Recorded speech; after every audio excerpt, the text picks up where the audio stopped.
还有8分钟后才有上课。民德班，孝经选读还是什么？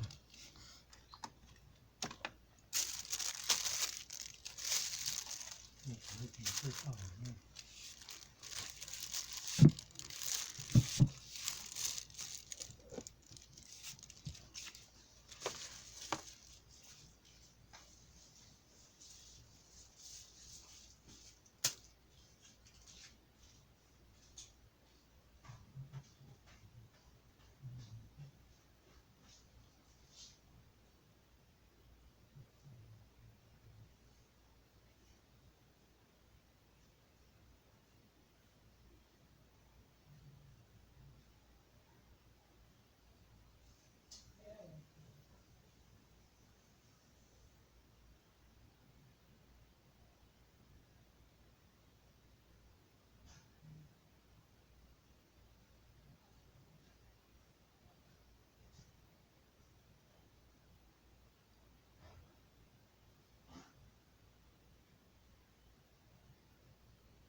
101，我刚放音乐，有听到吗？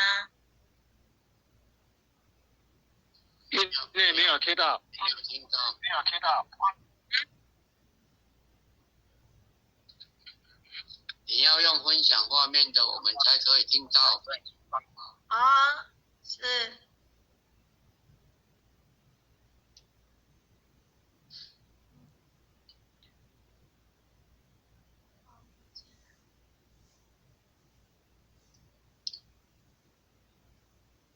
你要用影片的话，要用单一分页的。是。好像没办法，只能放一个。比如说我放这个可能就可以了。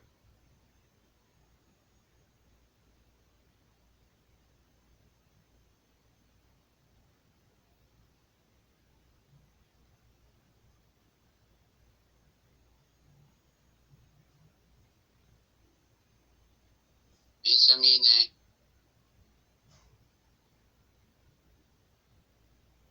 这样子。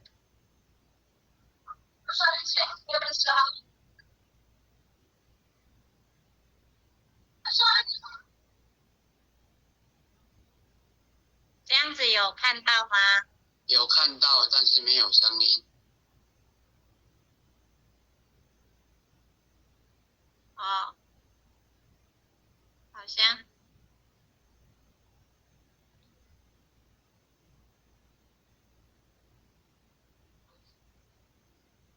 好像断断续续。对。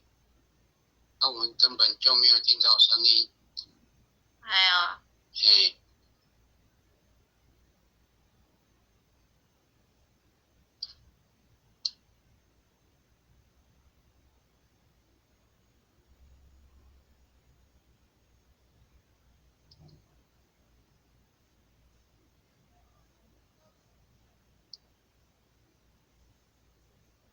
因为那个你可能要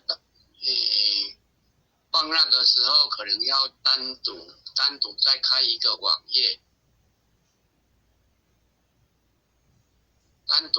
单独开一个网页可以做那你刚才放那个影片单独的，这样才可以在单一分页里面分享，这样才可以听得到。就好像我在放那个《金刚经》里面，我也是有开2个网页啊。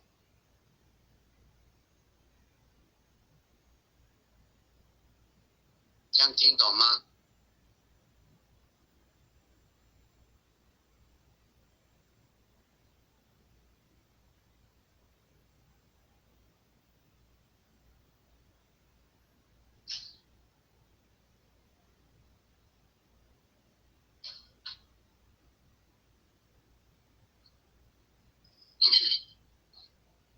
退出去了。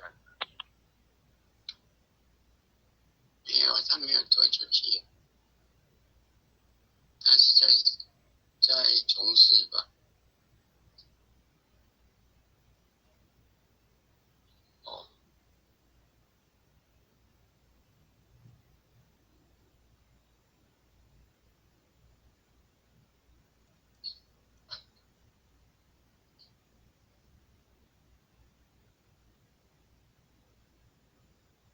这样还是没有声音呢。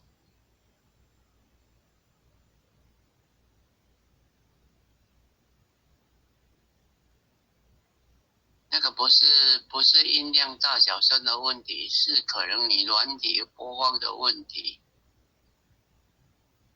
右少，这要怎么弄？右少，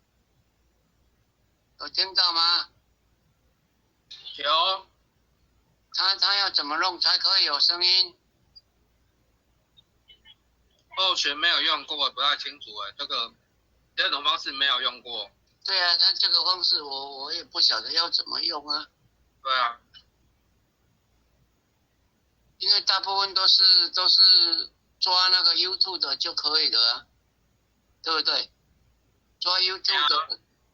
抓 YouTube 的在。抓 YouTube 的比较简单啊。对，抓 YouTube 的比较简单。那他这个可能要再下载在他的下载在他的那个资料夹里面吧？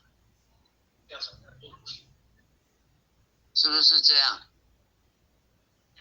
目前已经下载下来了，但是就是放上去就没办法用。哦，有下载上来，有下载下来啊，放上去没办法。对。那现在就没办法放那个。页面。没关系，如果没办法的时候，就是，可能看画面就好了吧，不然就没声音啊。现在要去处理又时间不够，时间来不及了。让你摊牌嘛。啊？可以旁白的，但是那个是唱歌的啊。对啊，对啊。那就理想唱啊。哦，韩国建议的太好了，一下。哎，我怕我唱歌跑调哈，等一下大家会吐掉，把晚餐都丢下来。不是会吐掉啊，等一下剩下你一个人，大家都跑掉了。对啊，大家都跑掉。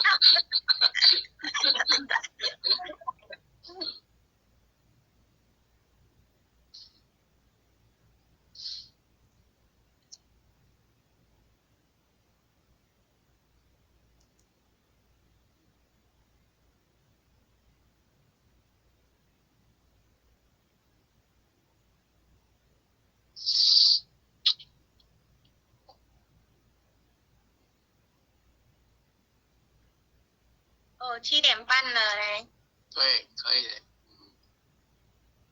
那我们现在要开始了吗？没有，等一下要让。要先开班。对，先开班，然后让那个辉煌领任开头。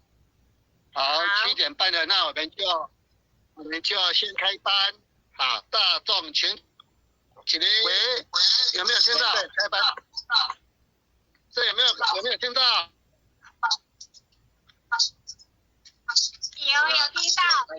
有听到了，你就直接。刚刚没有听到啊。有啦，就直接开班啦。好，那大众请起立，开班开始。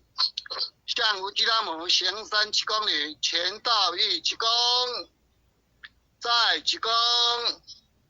，3鞠躬，坤道1鞠躬，再鞠躬，3鞠躬。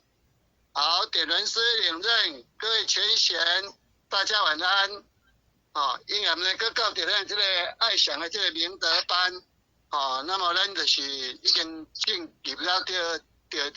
第3期啊，今仔日是着理想要来讲解这个百孝经，因为呢百孝经对咱来讲是非常的重要啦，因为甘愿啊做孝道，孝呢是人生第一步嘛，你若唔知影人。这个友好你的是大人，那么你来这世间，讲你的学道，那么就谈不上了，因为你不敬父母拜神母，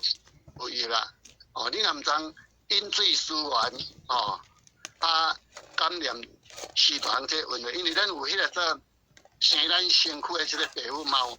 咱有来求道啊，咱嘛知讲咱有先天的老母，啊，你家己咧实行学道，你都无依靠你的死大啊，你讲道偌好，哦，人较有要相信，人绝对无要相信，因为咱无以身作则，哦，知影道好了，你无遐实践，哦，毋知依靠死大，毋知感恩，哦，咱今天有这个道人德，哦，咱嘛要感谢上天老母呢，哦，咱的师尊师母呢，咱的明的祖师呢，敢是若无因，咱即摆要较有道人德，哦，因为尤其现此时，又个是呢应时下运，人讲一时风势一时阵，一时下一运，确实真正咱即摆在应下这个时运，所以咱一定要广结有缘，哦，像阮即届去花莲吼。人前经理咱了，迄个因为咱咧花莲要起即个新的活动，吼伫迄个买迄个地呢，先用一个后背屋，小可装潢一下，而遐开临时活动，迄天就点21种，而且呢，厝边斗的拢倒来求道，就加一个因为厝边斗迄个伫遐开工就拄好。因朋友讲实在30-40档啊，拄去认着，因公司9个拢来求道，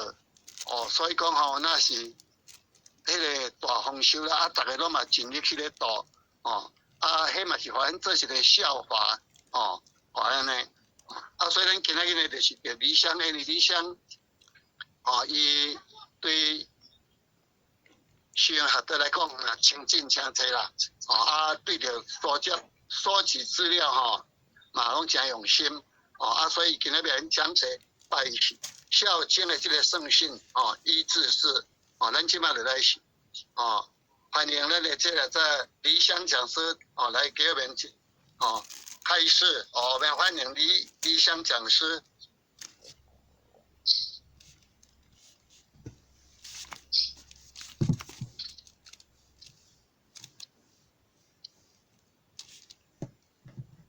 喂，有听无？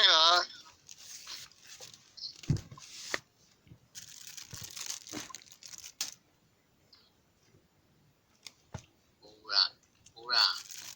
理想。不好意思，后学刚刚没有开那个。没有开麦克风。刚刚没有开麦克风，不好意思，好，现在就可以开始。好，现在我们开始哈。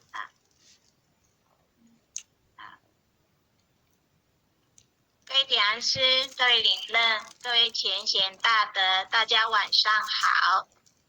首先感谢天师德、祖师弘持、师尊师母2位老大人的大恩大德，全人点燃师的苦心栽培，以及各位全贤的福气。后学今天才有这个机会和大家一起学习。后学今天要学习的题目是《百孝经圣训集要》。那谈到百孝经，那我们首先应该谈孝经。那孝经呢，在2000多年前哈，孔子的时代就已经有了哈。那孝经那时候哈，江城呢，孔子那个孝经是由孔子亲自撰写的。那也有人说哈，讲孝经呢，它是由孔子的弟子经过孔子细述，然后孔子的弟子把它抄录下来的。那到底是怎样呢？孝经能够传到现在已经有2100多年了哈，也是有它存在意义哈。那我们先看一下哈，我们百孝经，百孝经呢，它原来的名称是称为百孝篇，是古圣先贤遗留下来的，就是从2000多年前就已经遗留下来了哈。那百孝经呢，全篇呢共有84句，那前文呢，它有100个孝字，所以呢称为百孝经哈。那百孝经呢是一个白水圣地哈，能够修定论事，就是他经过哈他的修饰哈，再加以哈，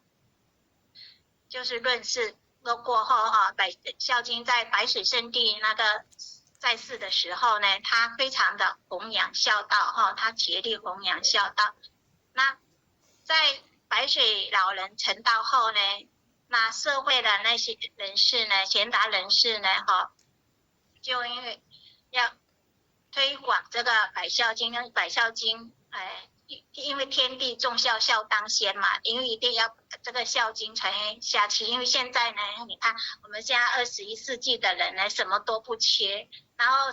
物质生活呢都很丰富，但缺少的是什么呢？缺少的就是道德观念啊、道德伦理啊，这些呢都在逐渐的下降呢。所以呢，圣贤仙佛呢会在这个时候呢来把这百孝经呢传下来。那宝孝篇呢，也是百孝经呢，也是随着那个读经班的兴起哈，像道场啊、读经班的兴起啊，然后呢普遍的流传，然后现在呢已经从现在大陆、台湾普遍流行，在大陆那边呢也非常的流行哈。那第二呢，我们来再看一下百孝篇、百孝经的由来哈。那上天呢，百孝篇是由上天呢，他非常慈悯哈，他为了顺应人心来推广孝道呢，老母呢就让众圣玄仙佛来批凡来聆讯。那在19个国家和200多个的班次中呢，那历经了3年多的时间哈，他是从西元他批信而是从西元2003年1月4日到2006年呢4月20日呢，他是历经3年多的时间才完成了。他总共来批出了84篇的妙信。那百孝经妙信呢，它本信呢总共它有77000多个字，信中信呢有13000多个字，另外还有2系1法，总共合起来呢总共有9万多个字哈。那批信的方式呢，它是采用了开沙借窍并借助各单位各不同的主线的那个三才才来完成这个作品百孝经，才来完成这的百孝篇。好，那这部百孝篇呢，这个如此的巨大呢，它堪称是一部旷世的伦宝典。那百孝经批完，这些圣训批完，就众仙佛呢就嘱咐要由光贵书籍积极出版。那在各个不同的地方，在19个国家百孝经释经呢，它是在19个国家，然后那么多个地方，那么多班次，然后批出来那么多地方，有些人都不知道光贵书籍在哪里，然后要找不到光贵书籍，所以呢，他这个去做呢，从开始到那3年多也是算时间也是比较久的然后也很赶，然后批出了这些妙信，所以呢非常所以妙信的那个仙佛开示呢，孝之真谛呢，偏偏呢是真情流露句句呢偏僻入理偏僻入理。那所以呢，这么巨大的巨作呢，我们就是要非常的感恩珍惜，而且我们要把它自己要力行，而且要推广自己，不管自己要尽孝就是我们要自己力行孝道，然后要把它推广到整个家庭，然后整个家庭再推广到整个社会，整个国家哈，把它推广发扬。那从90年代起呢，就是以道场为中心，以儿童读经为基石，被广泛流传。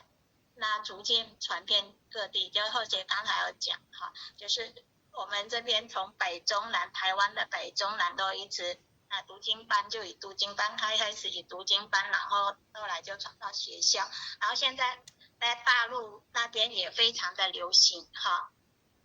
所以呢，那这个孝传的世界，所以天地众孝，道孝当先嘛，一个孝字全家，你要把全部传下去哈，然后就能够促进了亲子和谐，父慈子孝嘛，父慈子孝，然后加和尚就能够促进了亲子和谐，然后能够家庭和睦，然后孝亲孝风流行这家庭和睦呢，社会风气呢，然后就整个都会和谐，然后也定以4月5月为教孝月，4月5日呢为孝亲日那佛护师尊也跟我们慈悲说，半部论语治天下，移风易俗百孝经。那半部论语治天下，移风易俗要靠百孝经要端正社会风气呢，振兴伦理道德呢，就要靠百孝经来推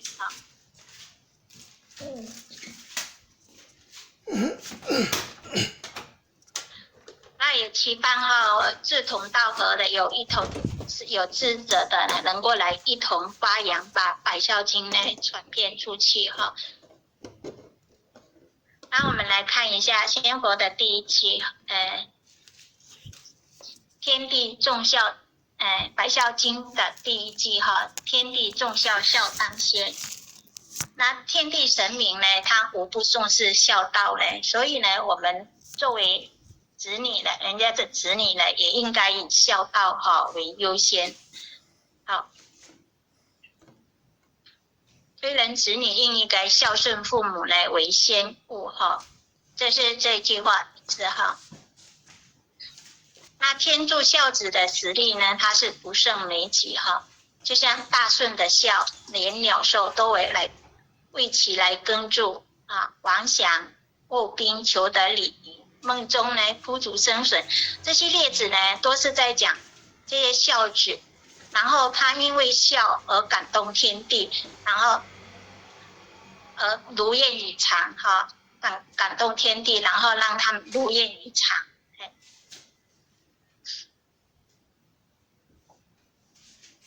那易经也跟我们说，我们看信文第一信尊信地，道义天地，运行日月，万物长养，一寒一暑，阴阳消长，乾道成兰，坤道成理，然后夫妇父子君臣上下，进而礼遇乐章。那天地万物呢，及人类文明的演进呢，就是看易经形而上者谓之道，形而下者谓之器。意思说宇宙的本体呢，那些形而上的物质呢，才是宇宙的实相，也才能够称为道。而其他那些科学仪器能够测量出来的科学技术所能够探测的那些领域范围呢，那些只能是算是物质了。清净经呢，它告诉我们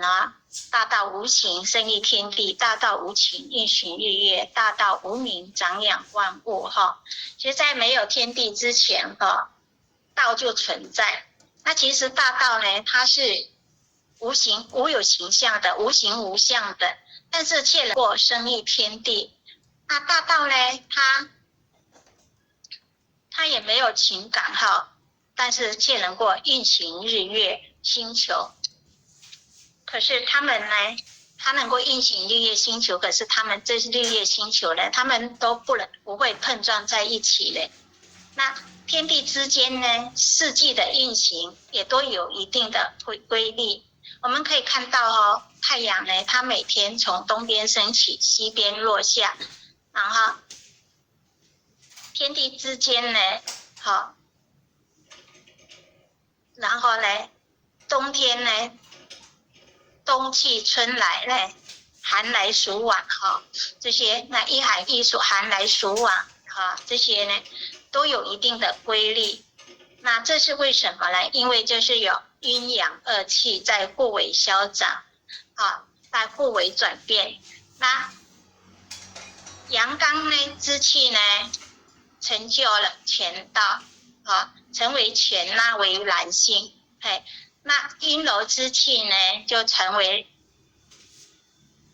坤，成为女性，哈，然后呢，那才有了，夫妇哈，还有了夫妇、父子，还有君臣上下。那这些之间，天地之间，这些万物之间，都因之行的这些规律哈，在这些规律哈在行转哈。那我们人呢，与大自然其实是一样的，哎，古时候的人呢，他们非常聪明，他们知道我们人类和大自然其实是一样的哈，哎，他们呢懂得哈，从大自然里面呢观察了很多事情，大自然呢其实是这样，我们人类也是这样。中庸呢有一句话跟我们讲说哈，君子之道，造端为夫妇。君子之道呢，有道德，就是说有道德的君子呢，是因为从夫妇之间的相处之道开始，好，因为有了夫妇呢，才有父子哈，才有父子，那有了父子呢，才会有君臣嘛，有君臣才会有朋友，有朋友呢，才会有上下层之间的关系。好，那这一层一层之间，他们之间的关系呢，要怎样才能够维系，才能够和谐呢？好，圣人就告诉我们，那就是这五伦关系。那五伦关系就是哈，夫妇有别，父子有亲，君哈，朋友有信哈，君臣有义，这五伦之间的关系哈，还有长幼有序哈，这五伦之间，人与人之间的关系有了这五伦之间哈，才不会起冲突，才能够和大自然一样呢，它是很有规律的一样运转。那在五伦之中呢，它有一个非常重要的关系哈，就是哈，有一个非常重要的那个关系根源，就是哈。夫妇，还有父子，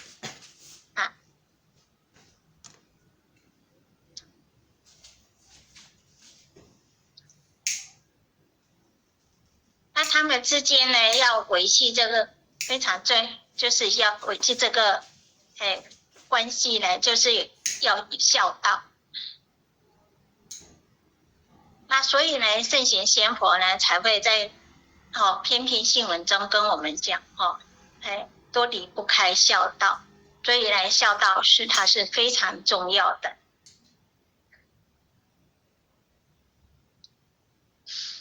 那仙佛跟我们讲，刚柔模乾道成男，坤道子女，论分价，和热成，孝师不减水火既，盛龙下。水火既呢，这个是在易经中的水火起济卦，水在上呢，以论下，火在下呢，它以气上，才能够相互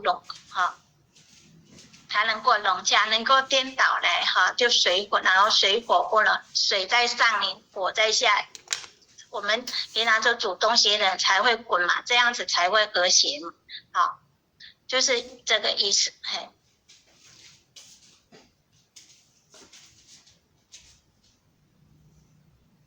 那宇宙之间第二篇信文第2篇宇宙间息息相关理之始，孝居上。宇宙间息息相关，你看像热带雨林如果减少呢，就会引发臭氧层破洞，那地震呢就会引发海啸。父子和夫妻如果不和呢，就会造成很多家庭的破碎。一个人如果为非作歹呢，就会连累许多人受。这些都是以作间这些事物，它都是相关的所以呢，礼之始，孝之上呢，这些呢，就是要有就必须用礼乐制度来规范，而礼乐制度的开始的基础呢，就是要以孝为首要。那自古呢，圣贤先佛呢，都有以后像现身说法或飞鸾显化啦，或托梦啦显化来点化让我来点化我们让我们要明德修身，然后呢要济世度人。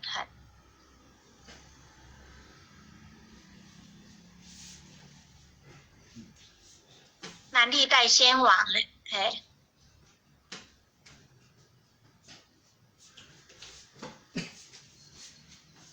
历代先王都是以孝治国安家邦，圣贤先佛呢孝慈呢为榜样，历代先王呢他也以孝道来治理国家，来教化百姓那古圣先贤呢无不时呢处处呢来倡导这个孝道让我们孝顺呢慈爱这种伦理的纲常。在中国的历史上大家还记得有哪一个朝代它是最长久的吗？大家知道吗？在《三字经》里面就有记载，周武王始诛纣800载，最长久。那周武王呢，他是一个非常孝顺的孩子那周朝呢，从周太王他有生了3个儿子第一个就是泰伯，次子呢仲雍，第三子少子呢是巨力。那泰王呢，他因为看到那个文王出生的时候出现异象然后他就想说这个孩子以后是一个会非常可以做一个非常好的国君，以后让他来领导来百姓他已经是非常好的一个国君，然后就是很想让这个文王这个巨力的第3儿子巨力来当，可是当时以前都是大儿子才能够继承王位吧大儿子如果不在就是第2的儿子嘛可是这个泰王呢，他就很想让他的3儿子继承王位。那大王那个泰伯和仲雍呢，他非常了解父王的心意，他父王的心意就借口泰王有一天生病了他们就借口说他们2兄弟都借口说要去采药，然后从此出去了，就没有再回来然后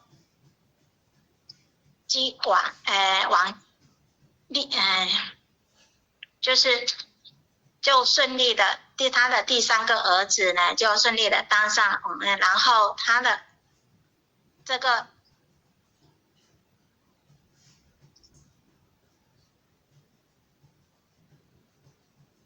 纪律呢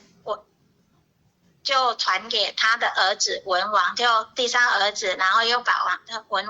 王他非常孝顺他的爸爸，他很担心，他每天早上呢就是天还没亮就去他父母亲的房门前去问看他们父母亲睡得好吗？如果睡不好，他就一整天他就没有精神如果睡得好他就放心。那也3餐呢都会看父母亲有没有吃，如果父母亲吃1碗他就吃1碗，然后父母亲吃2碗他吃2碗，父母亲如果今天没有吃饭，他就担心的连走路都走不稳这样子他是一个非常孝顺的孩子。然后呢早上每天呢一定要3次的去问安请安这样孝顺的然后这样上位者呢这样子孝顺他的父母亲，这样子他呢以他的孝来教化他们的百姓呢，所以呢，他们的国家呢，他们也不需要用很多的刑罚和政令，人民呢多学习他们的孝道，所以他们是用孝道来感化他们的百姓那所以呢，上天呢就降福，就会降福庇佑，然后就会使他们的国家呢能够风调雨顺，然后清平祥和。所以呢，历代先王说历代明王是以孝治天下，民则之，人民就会学他们孝顺，皆守法，经博爱，民之亲伟大。那像文王呢，用孝道，然后来教化百姓，他不论百姓那个鳏寡孤独，那些百姓非常照顾那些人，鳏寡孤独废疾的能够皆有所养都非常照顾的这些贫苦的百姓，让他们都不会受寒所以呢，人民呢也知道这些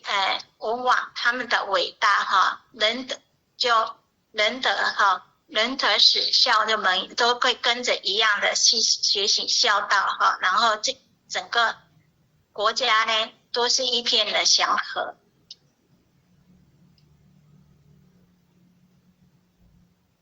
第三星，我们来看一下第三孝悌人之本，本立而道生，上天降福享瑞珍，家运昌隆，事事顺畅，子孙代代康宁。那反之呢，就有如车厘亏灾祸不断，故君子应以孝道，先于尽孝，尊亲事亲为大，慎公笃行。那孝悌呢，它是人之本那孝悌呢是行人的根本。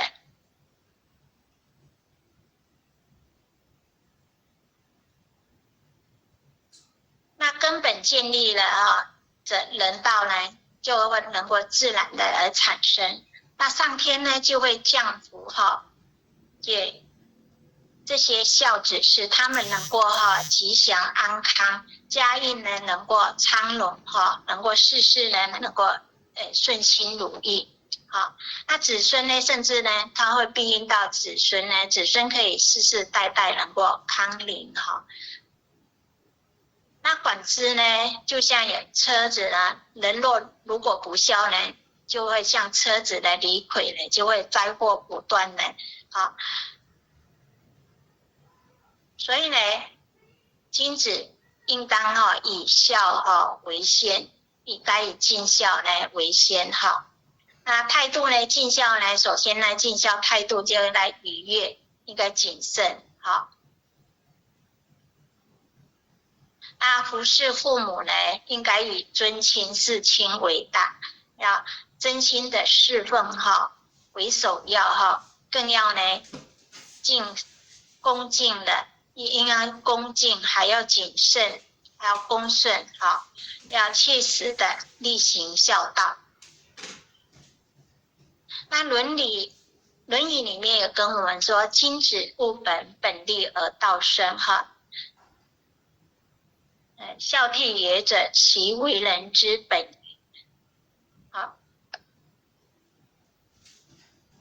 这些论语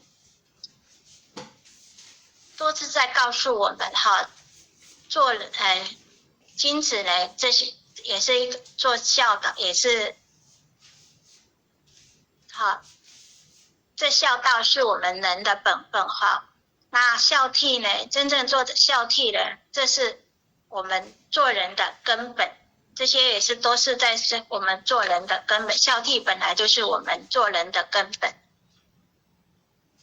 那先佛也跟我们讲，如子欲动动属属如粪云济水洒，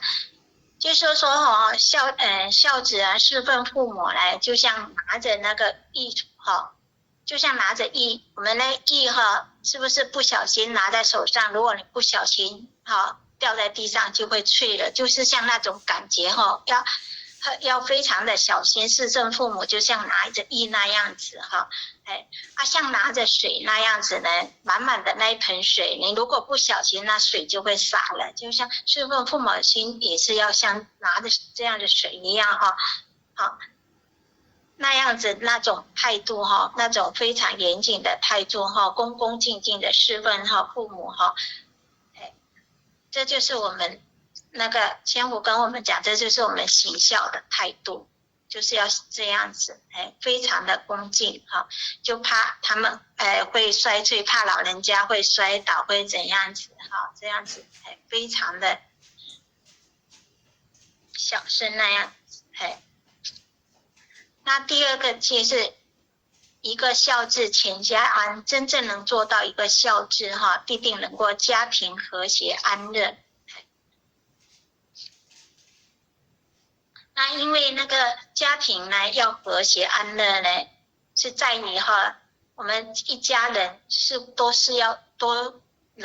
都能够遵循那个礼法，都能够用心来维护，然后能够做到呢父慈子孝，兄友弟恭哈，然后夫和妇顺嘛哈，这样子哈。那作为子女的呢，首先呢应该以身作则来孝敬父母，在家呢以身就要孝敬父母呢，有爱兄弟呢。那出外呢更要懂得我们出来言行呢要正当，待人呢也要谦恭。那时呢要以父母为念要修身立德，这样子呢才能够受人尊敬。然后呢你这样子做呢，外面受人尊敬，家里呢能够自然能够和谐啦、快乐啦、安详。那曾夫子在世的时候他曾经呢是一个非常孝顺的孩子他曾经说过一句话，要慎终追远，明德归厚。那为什么要慎终追远？其实就是告诉我们我们做人要懂得饮水思源。那没有父母生养我们，哪有现在的我们？所以说呢，我们要非常的对父母亲要非常的孝顺，所以百善孝为先嘛，所以要非常的孝顺。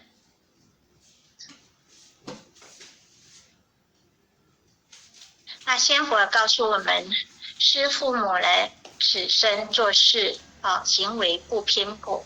就是说我们要感念父母，孝顺父母呢，做事情呢行为就是不管在外面还是在家里呢，行为处事呢一定要不偏颇，一定要符合中庸之道。那我们再看一下第二季的新闻语凡为人子，孝敬事谦，其次有爱。学和兄弟，若非父母，其有此生？试问生从何来？亲为生我之本，孝为何事？人手自有知心也。时鸟反哺，忧之报恩。人若不孝，鸟雀不如。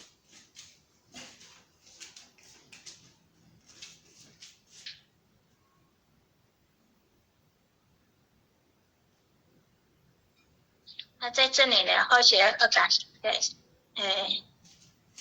会有一个小事那孔子在鲁国的时候呢，有一对父子呢，那因为民生的问题就状告到孔子那里呢，请孔子呢来为他们评理孔子就请人把那个老先生老人呢去关到那个新的牢房里，那把那个年轻人呢关到旧的牢房里那而且呢就跟人叫人家说不要给他们饭吃。那老人家呢在牢里面没有饭吃，然后肚子又饿然后就在那边唉声叹气。然后那忽然间呢，他听到有一只小鸟在那边叫，那就看了一只燕子呢叼着食物，老燕子呢叼着食物来进来喂牢房里面的那个小燕子吃。那老燕子呢就一直飞进飞出一整天它都没有觉得累。那老人家就这样子一直看，让他路人也忘记了肚子饿了然后在那边一直就看然后那儿子呢在旧的牢房里呢，那是又湿又冷那他也觉得哎呦很无奈，又肚子也饿，也很无奈。那这时候呢，他就看到老王我窗外有一只树上有一只老寡一只寡在那。那寡呢，它是一个亚科动物了那有一只小寡呢，正在喂养一只老寡那这只老寡呢，寡是生下那个小寡，它18个月后它就没办法自己的到外面去觅食了，它只能靠小寡来觅食来养它。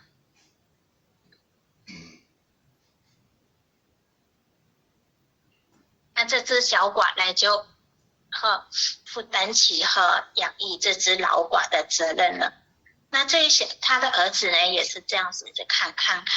这样子看。那过了第3天第4天，然后他就那个孔夫子就让人把他两父子唤出来。那两父子呢一出来，2个人呢就在那边抱头痛哭。那为什么呢？因为孝道本是人的天性嘛他们在那里看到了这些动物都知道要反腐所以说呢，他们呢自己也知道他们也知道他们也想到了，哎呦，自己的亲人是一定要孝顺所以说呢，我们作为人子呢，孝敬呢是先要先孝顺。首先呢，要孝顺父母孝顺父母，然后呢，再友爱兄弟那如果没有父母生我们我们岂有此生？是不是？我们生从海里，你看父母把我们从小就把我们一口饭一口的一口一口的喂养我们，把我们喂养大对。然后如果没有我们孝为何事？人自有之心也。这是孝为何事？这本来就是我们应该做的事情也是我们本来的天性，孝也是我们本来的天性。所以呢，现在讲雌鸟都懂得孝顺父母都懂得反腐游子也懂得报恩。我们做人呢，如果我们不孝顺呢，跟鸟雀比鸟雀还不如了。如果不孝顺父母呢，我们是不是比这些鸟雀还不如？所以他们要饮水思源当思父母之恩。我跟我们讲当明孝道自清华，非是为将名利所。人应及时尽孝道，莫待时错，悔恨多。我们应该明白孝道，我们是要从心内发的不是为了名利，不是为了名利这样子。有的人孝道，特学在前阵子有看过一个事情就是一个老爷爷然后他90多岁了有一天呢，因为拆迁的房子可以补拆迁款有300多万然后呢，他的3个儿子呢30几年从来没有回来过看他老爷爷。然后老爷爷然后听说有300多万的拆迁款，3个孩子同时就回来了，然后就也没有说要孝敬他的爸爸，然后就问那个拆迁款300多万，老爷爷就说当时很生气，你们30几年没有回来看我，然后就因为这些有钱人你们都跑回来然后老爷爷呢他说我宁愿我要把这些钱先献去给有需要的人，就像那些贫苦的那些小孩子没办法读书，我把你们培养大，你们都都出去外面，你们都没有人来孝敬，我就要把这些钱捐出去救助那些贫困的，像他这样子有需要人家照顾的人，他宁愿把钱捐出去，1分钱都不给3个儿子。所以我们孝道呢要重新发展，不管父母有没有钱，我们就是要孝顺父母啊，不要等他他及时的行孝道，莫到开始悔恨多哈。我们应该知道饮水思源意哈，父母就是生我们的活神仙。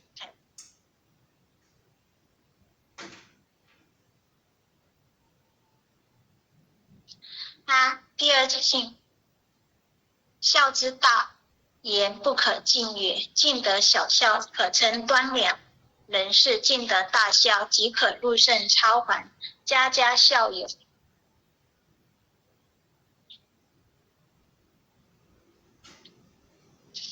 兄弟雍和，息事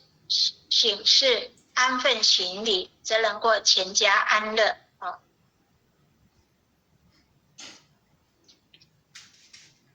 孝之道呢，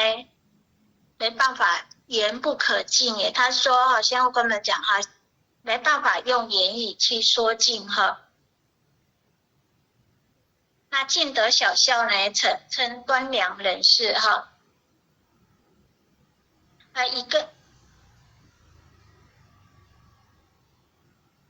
就是说一个真正孝顺的孩子呢，他懂得尽大孝。那各位知道啊，我们在孔庙祭祀的时候，除了祭拜各位圣贤，就是祭拜前面的各位圣贤之后，还有祭祀孔老夫子的祖先，这就是那个大孝。那为什么他们的祖先可以得到大家的尊重呢？那是因为呢，孔老夫子呢，他把人性那种美好发挥到了极上，也度发了很多的众生，这也叫大孝尊亲。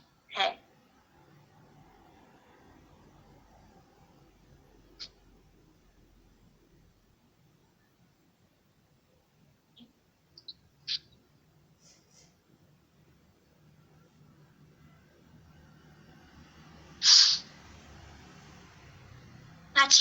其次是俘虏哈。俘虏呢就是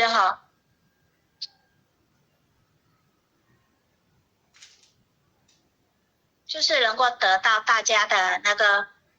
就是不辱没父母的名节，就是不要让父母呢，因为我们呢所作所为呢，让父母的名誉呢受损。那小孝呢，其下人养，就是就是说小孝，只不过是能养活父母而已。让父母呢衣食无缺。也许我们现代人会觉得这就是孝顺了。但是呢，真夫子说孝道呢，它是有层次的。那尽得呢供养之人呢，就是你尽得供养之人呢，只可称为呢端正善良之人。但是呢，有一种孝呢叫大孝，那可以让一个人呢超凡入圣。真夫子在世的时候，他曾经说过这样一句话他说他不是一个聪明的人，但是呢别人呢一次能够学会能够知道的事情呢，他可能要10次才能够领悟。那别人呢要100次可以知道的事情他可能要1000次才能够领悟。真夫子虽然说他不是很聪明，但是呢我们都知道他最后也成就了圣贤的智慧圣位这也告诉我们呢，一个人呢如果要有成就凭借的不是他的学问而是他的德行有多高，是他的人品是不是能够做好。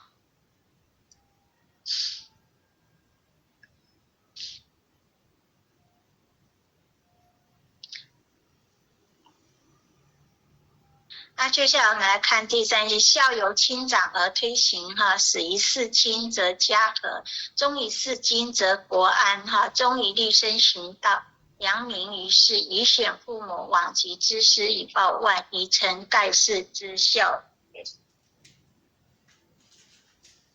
那孝行呢，是由自己哈来事亲尊敬哈事亲长哈敬长来推广的。然后首先呢，在于自己要孝顺父母呢，友爱兄弟呢，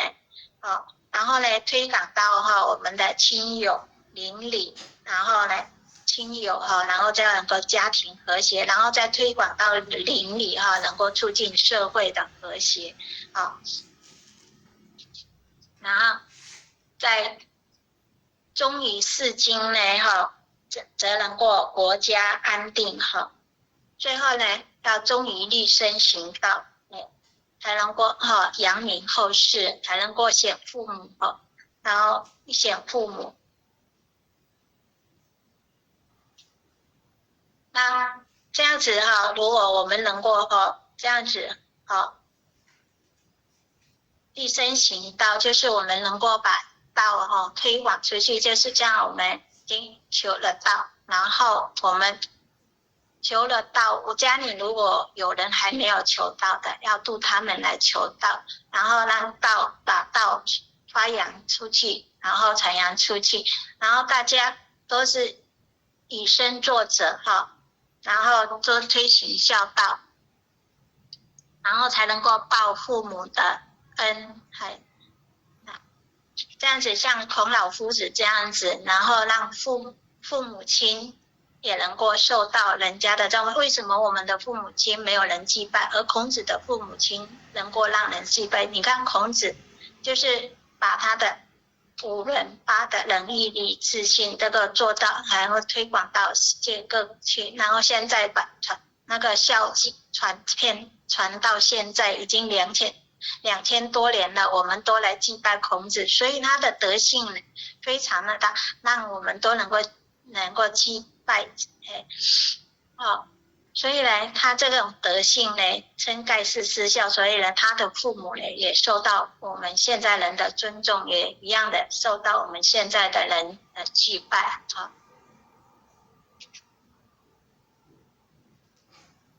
那《孝经》跟我们讲说，始于事亲，忠于事亲，忠于立身行道，